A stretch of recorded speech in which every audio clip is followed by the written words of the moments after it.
ডেঙ্গুর বাহক এডিস মশার বংশবিস্তারের অনুকূল পরিবেশ বৃষ্টিপাত এ কারণেই প্রতি বছর বর্ষাকালে রোগটির প্রকোপ বেশি দেখা দেয়। প্রতিদিনই বাড়ছে আক্রান্ত ও মৃত্যুর সংখ্যা।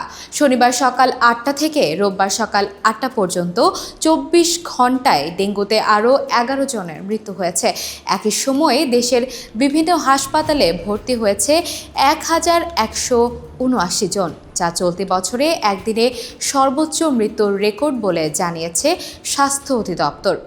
জনস্বাস্থ্যবিদরা জানান, সাম্প্রতিক বছরগুলোর পরিসংখ্যানে দেখা যাচ্ছে আগস্ট, সেপ্টেম্বর ও অক্টোবরে ডেঙ্গু আক্রান্তের হার ঊর্ধ্বমুখী থাকে।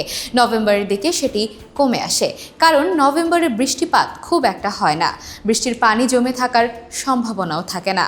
মশা কমলে ডেঙ্গু রোগী কমে যাওয়া স্বাভাবিক, কিন্তু নভেম্বরের শেষ সপ্তাহে এসেও ডেঙ্গুতে আক্রান্ত ও মৃত্যুর সংখ্যা ধারাবাহিকভাবে বেড়ে চলেছে। রোববার ২৪ নভেম্বর স্বাস্থ্য অধিদপ্তরের হেলথ ইমার্জেন্সি অপারেশন সেন্টার ও কন্ট্রোল রুম সূত্রে জানা গেছে, চলতি বছরের শুরু থেকে এ পর্যন্ত ডেঙ্গু রোগী বেড়ে দাঁড়িয়েছে ৮৬,৭৯১ জনে, আর মৃতের সংখ্যা বেড়েছে ৪৫৯ জনে। স্বাস্থ্য অধিদপ্তর জানিয়েছে, এবছর জানুয়ারি থেকে এখন পর্যন্ত হাসপাতালে ভর্তি ডেঙ্গু রোগীদের মধ্যে ৬৩.২০% পুরুষ এবং ৩৬.৮০% নারী। এ সময় মারা গেছে ৪৫৯ জন।